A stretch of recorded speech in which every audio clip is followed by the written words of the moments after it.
18 தர்பார். வந்துட்டாயா.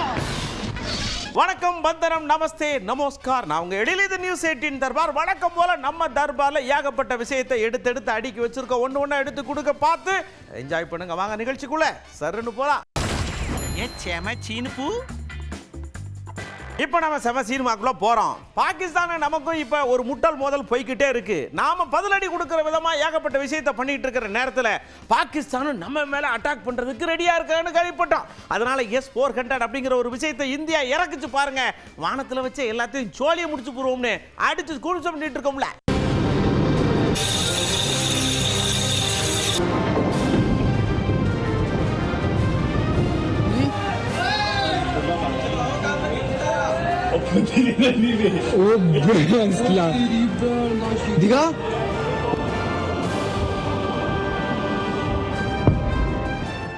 அடுத்து பாருங்க, +2 ரிசல்ட் வந்துருச்சு. ஐயா 95% மேல எல்லாம் பாஸ் பண்ணிட்டாங்கன்னு அனௌன்ஸ் பண்ணாங்க. அதுல பாருங்க நம்ம அரியலூர் இருக்குல்ல, தடக்கன்னு ஃபர்ஸ்ட் இடம் வந்து வச்சு எல்லாருக்கும் ஆச்சரியம். புள்ளக்கார கஷ்டப்பட்டு படிக்கிறாங்கல்ல. தமிழ்நாட்டில் 12ஆம் வகுப்பு பொதுத் தேர்வு முடிவு இன்று காலை 9:30 மணிக்கு வெளியானது. ஒட்டுமொத்தமாக 95.3% மாணவ மாணவிகள் தேர்ச்சி அடைஞ்சிருக்கிறாங்க. 7,92,494 மாணவ மாணவிகள் தேர்வு எழுதியதில் 7,53,142 பேர் தேர்ச்சி அடைஞ்சிருக்கிறாங்க. கடந்த ஆண்டை விட 0.47% மாணவ மாணவிகள் அதிகமாக தேர்ச்சி பெற்றிருக்கிறாங்க. எனினும் இந்த ஆண்டு மாணவர்களை விட 3.54% மாணவிகளே கூடுதல் தேர்ச்சி அடைஞ்சிருக்கிறாங்க. இந்த ஆண்டு பொறுத்தவரை அரியலூர் மாவட்டம் 98.82% தேர்ச்சி பெற்று மாநிலத்தில் முதலிடம் பிடிச்சிருக்குது. ஈரோடு மாவட்டம் 2வது இடத்தையும், திருப்பூர் மாவட்டம் 3ஆம் இடத்தையும் பிடிச்சிருக்குது. ஆத்தாடி, இம்புட்டு மார்க் எடுக்க முடியுமாயா அப்படின்னு நாமெல்லாம் வாயை புழக்கிற மாதிரி ஒரு தம்பி 599 மார்க் வாங்கியிருக்காருங்க. அவங்க அப்பா மளிகை கடை வச்சிருக்காங்களாம். இந்த பல்லடத்து பக்கத்துல தான் அவங்க கடை இருக்கான். எப்படியா படிச்சேன்னு அந்த தம்பியை பார்த்து கேட்கணும்னு தோணுது.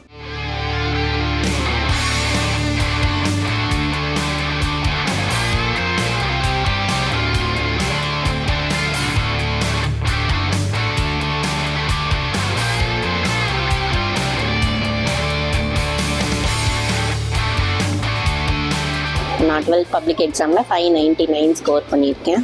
எனக்கு இவ்வளோ மார்க் வாங்கினா ரொம்ப ஹாப்பியாக இருக்குது. நெக்ஸ்ட் ஆடிட்டிங் CA படிக்கலாம். அடுத்து பாருங்க, நானும் வாங்கியிருக்கேன்னு ஒரு பாப்பா நம்மகிட்ட சொல்லிச்சு. எவ்வளோதான் வாங்கியிருக்கேன்னு கேட்டான். 599 வாங்கியிருக்கேன்னு திண்டுக்கல்ல இருந்து அந்த பாப்பா சொல்லிச்சு. சந்தோஷம் தாங்க முடியல ஐயா.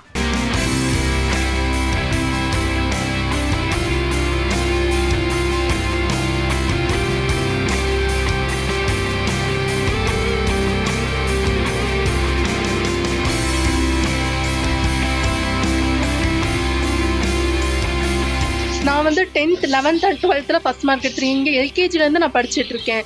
இந்த தடவை நான் சக்ஸஸ் அடைய காரணம் வந்து எல்லாரும் இது correspondent sir, principal and teachers and parents cooperation தான். பேரண்ட்ஸ் எனக்கு வேண்டியது எல்லாமே செஞ்சாங்க. எனக்கு ஒவ்வொன்றே பார்த்து செஞ்சாங்க. அவங்க இல்லைன்னா இந்த தடவை வந்திருக்க முடியாது. அடுத்து ஒரு தம்பி 486 மார்க் வாங்கியிருக்காப்ல. என்ன விசேஷம்னு வாக்கிறீங்களா? இந்தியாவிலேயேன்னு கூட சொல்லலாம்னு ஆசைதான். கணினிலேயே முதல்ல பரீட்சை எழுதின மாணவர் இவர் தான். இவர் ஒரு மாற்றுத்திறனாளி மாணவர். எனக்கு அது பெரிய விஷயமே இல்லைங்க, படிப்பு தாங்க முக்கியம்னு எடுத்தார் பாருங்க. இந்த மார்க்கை பார்க்க நமக்கு இன்னும் ஆனந்தமா இருக்கு.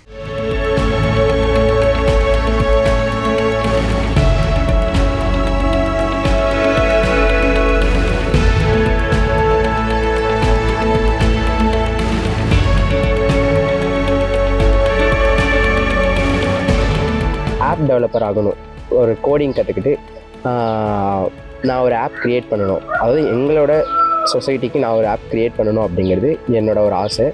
ஸோ நான் வந்து ஒரு இங்கிலீஷ் ப்ரொஃபஸர் ஆகி கோடிங் கற்றுக்கிட்டு ஒரு ஆப் டெவலப் பண்ணுவேன். ஸோ இது என்னோட ஒரு எய்மாக இருக்குது. அவனுடைய திறமையாக இருந்தது, ஸ்கூல் ஆசிரியர்கள் ஒத்துழைப்பும் இருந்தது.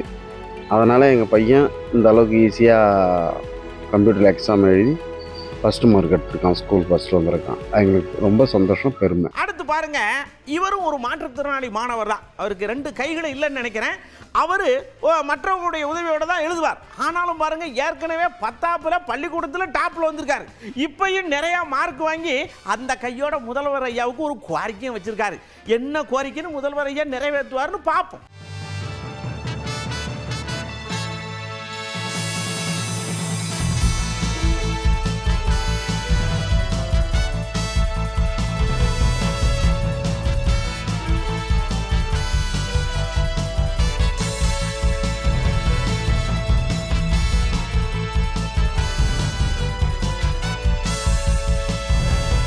நான் காலேஜ் போகிற சூழ்நிலை வந்துருச்சு. நான் இது வரைக்கும் சின்ன பையன் மாதிரி இங்கேயே சுற்றிட்டு இருந்தேன். என்னால் வெளி உலகான போனதில்லை. ஏன்னா எங்கள் அம்மா மட்டும்தான் பார்த்துக்கிறாங்க. என்னோடய தேவைகளை அம்மா மட்டும்தான் செய்கிறாங்க. அவங்களால தான் செய்ய முடியும். நான் ஒருத்தர் எனக்கு உதவி செய்கிற நிலைமையில தான் இருக்கேன். ஏன்னா என்னால் மற்ற விஷயத்தெல்லாம் பண்ண முடியாது. மற்றவங்கள டிபெண்ட் பண்ணி தான் நான் இப்போ இருக்கேன். எனக்கு மாற்று பருவ சிகிச்சை பண்ணித்தர மாதிரி கேட்டுக்கிறேன்.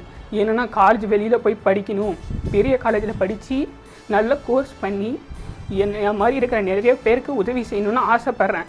என்னுடைய ஆசையை நிறைவேற்றுறது முதலமைச்சர் ஐயாவால் முடியும். அவர் மனசு வச்சா மட்டும்தான் என்னால் நல்லா எனக்கு அவர் உதவி செஞ்சால் மட்டும்தான் எனக்கு மாற்று பருவ சிகிச்சை பண்ணி என்னால் நல்லா படித்து நிறைய பேருக்கு உதவி செய்ய முடியும். அதே மாதிரி நிறைய பேர் கேர் பண்ணிக்க முடியும்னு நான் ஆசைப்பட்றேன். இப்படி எல்லாரும் கஷ்டப்பட்டு படித்து பாஸ் ஆகி நம்மளெல்லாம் பூரிப்பில் இருக்கிற நேரத்தில் ஏன் பிள்ளைகளை தான் பாராட்டுவீங்களா, அம்மா என்னைய பாராட்ட மாட்டீங்களா, நானும் பரிச்சு எழுதியிருக்கேன்னு சொல்லி அம்மா மகளும் சேர்ந்து படித்து பாஸ் பண்ணி நம்மளை இன்னும் ஆச்சரியத்தில் மூழ்கடிக்காகன்னா பார்த்துக்கிடுங்க.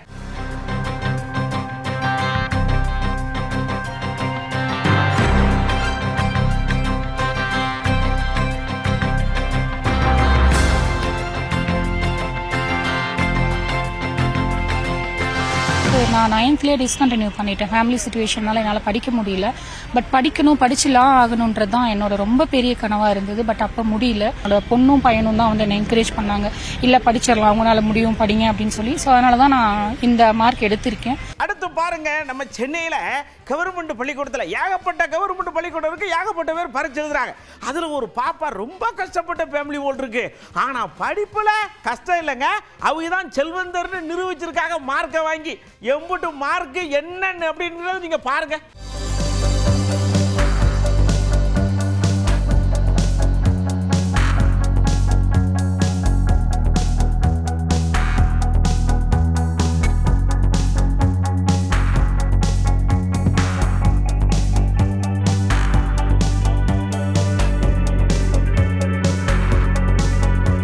அதுக்கப்புறம் எங்கள் அப்பா ஒரு எக்ஸ்போர்ட் கம்பெனியில் டைலராக டெய்லி வேஜஸாக தான் ஒர்க் பண்ணுறாரு. எங்கள் அம்மா ஹோம் மேக்கர் தான். நான் இந்த ஸ்கூலில் சேர்ந்தது 8th ஸ்டாண்டர்டில் சேர்ந்தேன். 10th 493 எடுத்திருக்கேன். அப்புறம் மேக்ஸில் சயின்ஸில் சென்டம் எடுத்தேன். 11th 592 எடுத்தேன். ஃபிசிக்ஸ்லேயும் கம்ப்யூட்டர் சயின்ஸ்லேயும் சென்டம்.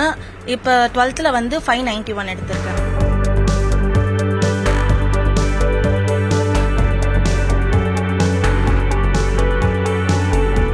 எனக்கு ரொம்ப சந்தோஷமாக இருக்குது. முதல் மார்க் வந்ததுக்கு கார்பரேஷன்லேயே ஃபஸ்ட்டு வந்திருக்கா.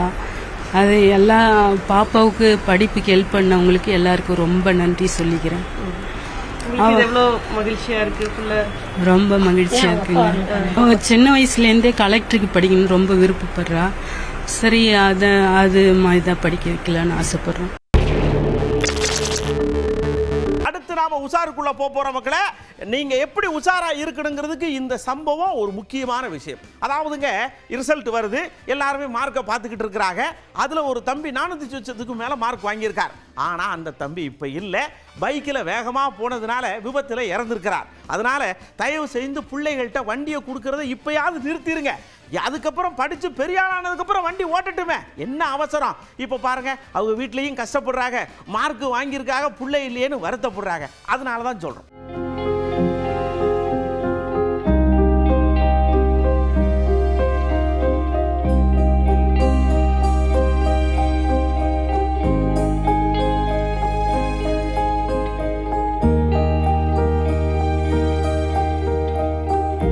ஆனால் 11th நல்ல மார்க் எடுத்திருக்கான், 10th நல்ல மார்க் எடுத்திருக்கான். இப்போ 12th 443 மார்க் எடுத்து நல்லா அவன் கம்ப்யூட்டர் இன்ஜினியர் ஆகணும், என் குடும்பத்தை காப்பாற்றணும், தங்கையை பார்க்கணும், அப்பாவை பார்க்கணும், எல்லாத்தையும் நல்ல முறையை வச்சுக்கணும்னு சொல்லி அவன் ரொம்ப ஆசை கனவுகளோடு இருந்தான். ஆனால் அந்த கனவுகள் எல்லாம் போய் மண்ணாயிருச்சு. அடுத்தும் பாருங்க, இதே மாதிரி ஒரு விஷயம் தாங்க. ஒரு பாப்பா பரிட்சை எழுதியிருக்கா. அப்படி ஆங்கிலம் எனக்கு கொஞ்சம் வராதுன்னு அவங்களுக்குள்ளே ஒரு தாழ்வு மனப்பான்மை இருந்திருக்கும் போலுக்கு பயந்து அவங்க தான் உயிரை மாய்ச்சிக்கிட்டாங்க.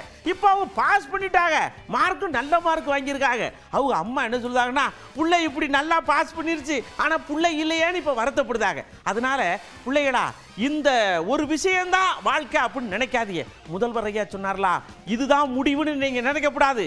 இனிமே தான் வாழ்க்கை இருக்கு அப்படிங்கிற விஷயத்தை முன்னெடுக்கணும்.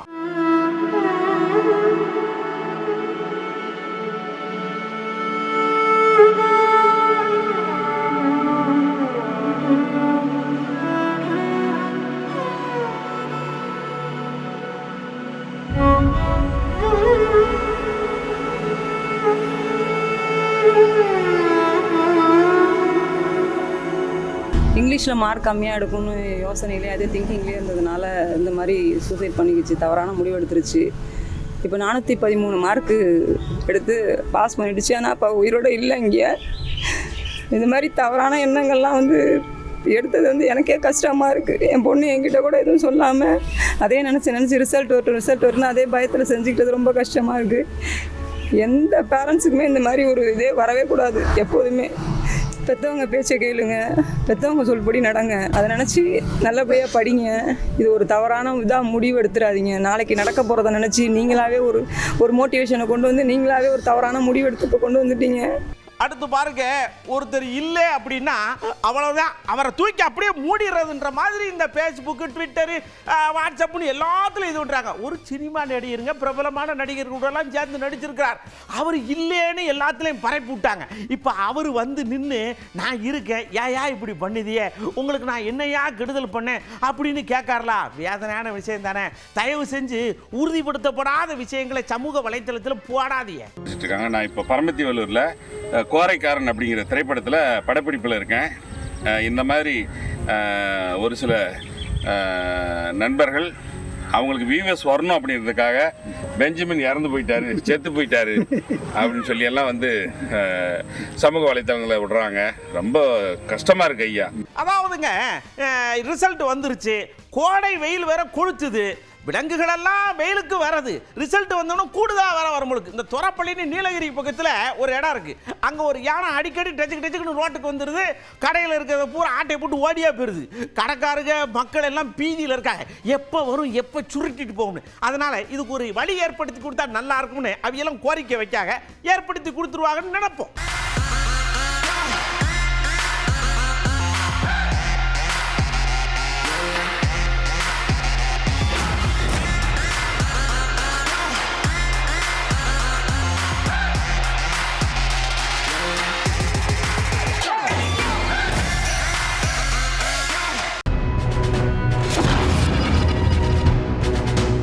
நம்ம எல்லா மக்கள்கிட்டையும் போகிறோம், ரிசல்ட் வந்துருச்சு, உங்கள் பிள்ளை எவ்வளோ மார்க்கு, உங்கள் பிள்ளை எவ்வளோ, என் பிள்ளை எவ்வளோ மார்க் அப்படின்னு எல்லாம் சந்தோஷம் இருக்கிற நேரத்தில் ஒரு விஷயத்தை கேட்டோம். மார்க் ரொம்ப முக்கியமாக, இந்த மார்க்கால் சில பசங்கள்லாம் மனம் உடைஞ்சு போயிடறாங்களே, அதை பற்றி நீங்கள் என்ன நினைக்கிறீன்னு கேட்டால் அது சொல்கிறாங்க, ஏங்க மார்க் ஒரு பார்ட்டுங்க, அதுக்கடுத்து ஏகப்பட்ட வாழ்க்கை இருக்குது, அதெல்லாம் கடந்து தானே நாங்கள் வந்திருக்கோம் அப்படின்னு அட்வைஸ்க்கு மேலே அட்வைஸை பதிலாக போடுதாகல. 12ஆம் வகுப்பில் வெற்றி பெற்ற அனைத்து மாணவர்களுக்கும் வாழ்த்துக்கள். அனைத்து மாணவர்களுக்கும் மனதார வாழ்த்துக்களை தெரிவித்துக் கொள்கிறேன். வெற்றி பெற்ற மாணவர்களுக்கு வாழ்த்துக்கள் சொல்வதோடு மட்டுமில்லாமல் தோல்வியடைவர்களும் துவள வேண்டாம். குறைவான மதிப்பெண்கள் பெற்ற மாணவர்களாக இருக்கட்டும், மாணவிகளாக இருக்கட்டும், யாரும் வருத்தப்பட வேண்டாம். வெற்றி மட்டுமே உங்களுக்கு முக்கியத்துவம் இல்லை. தோல்வியிலேருந்து தான் நம்ம ஒரு படிக்கட்டுல இருக்கலாம். அடுத்த மாதம் தேர்வு எழுதி கூட நீங்கள் பாஸ் ஆகிக்கலாம். மதிப்பெண் எடுத்தவர்களும் மதிப்பெண் குறைந்தவர்களும் தேர்ச்சி அடைந்தவர்களும் தேர்ச்சி அடையவர்களும் வருத்தப்பட வேண்டிய அவசியமில்லை. மிக சிறப்பான இடத்துக்கு நமது கல்வி தரம் உயர்ந்திருக்கிறது. மதிப்பெண் மட்டுமே நம்மளோட லைஃப்பை தீர்மானிக்காது. ஏன்னா உங்களோட லைஃப்பில் இது மட்டுமே லாஸ்ட் டிசிஷன் அப்படி எடுத்துக்க முடியாது. இதில் இன்னும் நம்ம நிறைய ஜேர்னி பண்ண வேண்டியது இருக்குது நம்மளோட லைஃப்பில். திரும்ப முயற்சி செய்து நம்மளால திரும்ப மீண்டு வர முடியும். நல்லா இன்னும் டியூஷன் கிளாஸ் போங்க, நல்லா படிங்க. இந்த தடவை பாஸ் ஆகலையே, நம்ம ஃபெயில் ஆகிட்டோம் அப்படின்னு சொல்லி நினைக்க வேண்டாம். உடனடி சிறப்பு தேர்வில் பங்கு பெற்று அவர்கள் தேர்ச்சி அடைந்தால் இந்த கல்வியை சேர்ந்து பயில்வதற்கான வாய்ப்பு கிடைக்கும். எல்லாருமே நல்லா படித்து நல்லா டாக்டர் ஆகணும், கலெக்டர் ஆகணும், மக்களுக்கு முதல்ல சேவை செய்யணும். அடுத்தவங்களுக்கு ஒருத்தருக்கு உதவினா என்னன்னு சொல்லிட்டு நீங்கெல்லாம் ஒரு வருங்கால தூண்கள், இந்நாட்டின் மன்னர்கள். ஒவ்வொருத்தருக்கு ஒவ்வொரு டேலண்ட் இருக்கு, அதுல முயற்சி பண்ணலாம், வெற்றி பெறலாம். நீ வீக்கா படித்த பிள்ளைங்கெல்லாம் பார்த்தீங்கன்னா எவ்வளோ பெரிய பெரிய லெவலில் வந்திருக்கிறாங்க. அதை மனசில் வச்சு மனசு தளர விடாமல் அடுத்த கட்டம் என்ன வழி இருக்குதோ அதை தயவுசெய்து தேர்ந்தெடுங்க. அன்பான வேண்டுகோள். அடுத்த நேரம் நம்ம லைட்டுக்குள்ளே போகிறோம். லைட்டு கொஞ்சம் பிரகாசமாக இருக்குது. ஏன்னா நம்ம யோகி பாபா ஐயா கொஞ்சம் சூடாக இருக்கார். என்னன்னா நீங்கள் நடித்த படத்துக்கு ப்ரமோஷனுக்கு நீங்கள் வரமாட்டீங்களா அப்படின்னு ஒருத்தர் வந்து சொல்லிவிட்டார் போல் இருக்கு. அதில் அவர் கோபமாயிட்டார். ஏங்க என் படம் ஏகப்பட்டது வெளியில் நடக்கு, இது ஏன் படங்க, நான் வராமல் வேறு யாருங்க வருவா அப்படின்னு கொஞ்சம் லேசாக அப்படியே பொங்கியிருக்கார். என் அசிஸ்டண்ட்டு என்கிட்ட ஒரு 3-4 வருஷம் ஒர்க் பண்ண ஒரு தம்பி ஒருத்தன் ஹீரோவை பண்ண போகிறேன்னு சொன்னான். ரொம்ப நல்ல விஷயம் தான், போய் பண்ணுற போட அப்படின்னா. ஆனால் அதில் 2 நாள் ஒர்க் பண்ணலாம்ண்ணா, நீங்கள் எனக்கு ஒரு வாய்ப்பு கொடுத்தீங்கன்னா அது நல்லா இருக்குண்ணா அப்படின்னா. சரி ஓகேடா, நான் எவ்வளோ பேர் போகிறோம் வாடா அப்படின்னு சொல்லி பண்ணேன். அந்த படத்துக்கு தான் நான் 7 லட்சம் கேட்டேன், 8 லட்சம் கேட்டேன்னாங்க. இது என் படம், நான் தான் வரணும், இல்லைன்னா தப்பு, நீங்களே நான் தப்பாக எழுதுங்க, இது என்னோட படம். எனக்கு அவங்க சொன்னாங்க, நாங்கள் வந்துட்டோம். நான் சொல்லிட்டோம்மா, இன்றைக்கி பெரியவங்க இருக்காங்க, அவங்க இதில் சொல்லட்டோமா, எனக்கு எவ்வளோ பேர் பணம் தரணும் தெரியுங்களா? லிஸ்ட் எடுத்து கொடுக்கட்டுங்களா? உங்களால் வாங்கி கொடுக்க முடியும்னா சொல்லுங்கள், நான் எடுத்து கொடுத்துருவேன். அடுத்து நாம சொர்க்கத்துக்குள்ள போற மக்களே. அதாவது சொர்க்கம் அப்படிங்கிறது ஒவ்வொரு விஷயத்திலையும் நம்ம கொண்டாட்டத்தில் இருக்குன்னு சொல்லுவோம் இல்லையா, அந்த மாதிரி விஷயம் தான் இது. அதாவது ஆப்ரேஷன் சிந்தூர்னு ஒரு விஷயம் போய்கிட்டு இருக்குல்ல, அதுல பாருங்க இந்த பஞ்சாப் பிள்ளைகளெல்லாம் எல்லாருக்கும் குங்குமத்தை வச்சு நாம எப்படி பண்ணியிருக்கோம் பாருன்னு சொல்லி உண்மையிலேயே கொண்டாட ஆரம்பிக்கும் போது அங்க வேற என்ன இருக்கோ இல்லையோ சொர்க்கம் லைட்டை எட்டி பார்க்குது.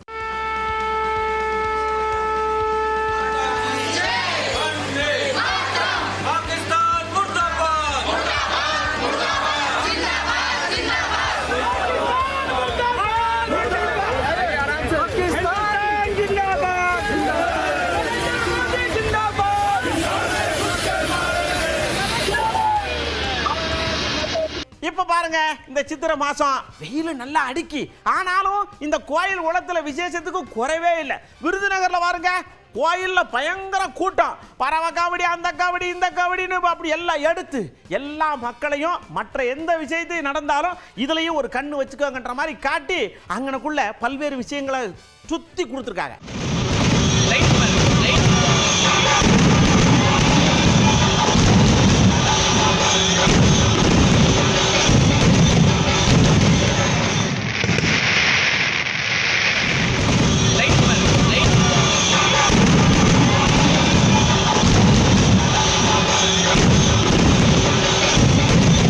அடுத்து பாருங்க, எல்லா ஊர்லயும் திருவிழா நடக்கு, எல்லாம் வித்தியாசமா பண்ணுதாக. நம்ம குன்றத்தூர்ல இருக்கவங்க நாம மட்டும் என்ன இழுச்சாங்களா? நம்மளும் தேரை இழுத்தா தான் கோயில் விழா ஒழுங்கா இருக்கும், அதுல ஒரு மன திருப்பதி வரும், அங்க ஒரு சொர்க்கத்தை நாம காட்டுவோம்னு சொல்லிக்காக தேரை பிடிச்சி இழுத்தா அது வருதுல சரக்கு சரக்கு சரக்கு சரக்குன்னு.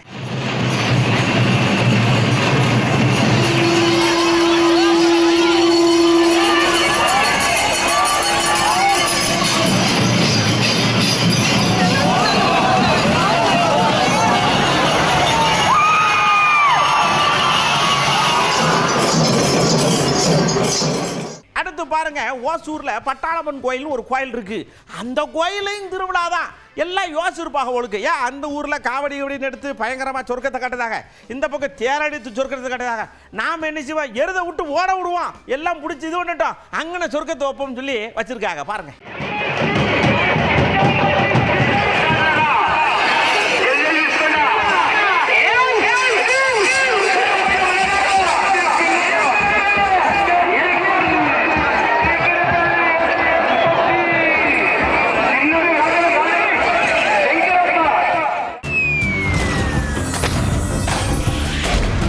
அடுத்து நாம நேரா அழகிய உலகத்துக்குள்ளேன்னு பறக்கும் போதே ஜர்ன்னு தெலுங்கானால கொண்டு இறக்கி விட்டாங்க நம்மளை. என்னன்னு பார்த்தா உலக அழகி போட்டி நடக்க போதான், ஆத்தி சிக்கு சிக்கு சிக்கு சிக்குன்னு வந்து இறங்குதுங்க. பார்க்க ரோசாப்பூ மாதிரி பல பல பல பலன்னு இருக்கு எல்லாம். யார் அழகி பட்டத்தை தட்டிட்டு போறான்னு நான் ரொம்ப அழகா காத்துக்கிட்டு இருக்கேன்.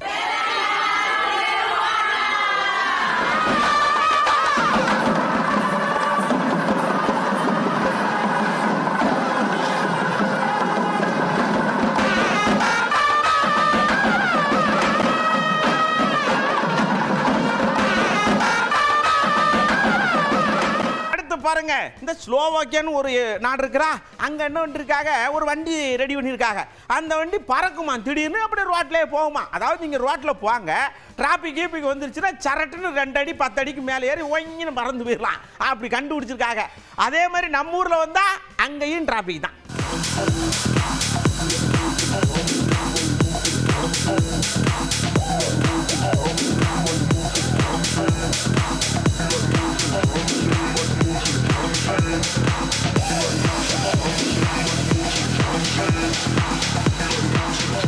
நம்ம தரப்பாரில் வந்த எல்லா விஷயங்களும் உங்களுக்கு பிடிச்சிருந்ததா? நான் ஏற்கனவே சொன்ன மாதிரி இந்த வண்டி ஓட்டுறது சின்ன பிள்ளை காட்ட கொடுக்காதீங்க.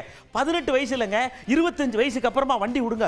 ஒருவேளும் வண்டியை தரையில ஓட்டுருவானாங்க, வீலை இப்படி தூக்கி வச்சுட்டு தான் ஓட்டுறான். அதனால தயவு செஞ்சு வண்டியை கொடுக்காதீங்க. அதுக்கப்புறம் பிள்ளைகளை இழந்துட்டு தவிக்காதீங்க. அவ்வளவுதான் சொல்லுவேன். அடுத்த தரப்பாரில் இதே மாதிரி ஏகப்பட்ட விஷயத்தோட நான் உங்களை சந்திக்கிறேன். அதுவரை உங்களிடமிருந்து அன்போடும் பண்போடும் பாசத்தோடும் விடைபெற்றுக் கொள்வது உங்கள் அன்பு நண்பன்களில். வணக்கம் மக்களே. 18 தர்பார் வந்துட்டாயா.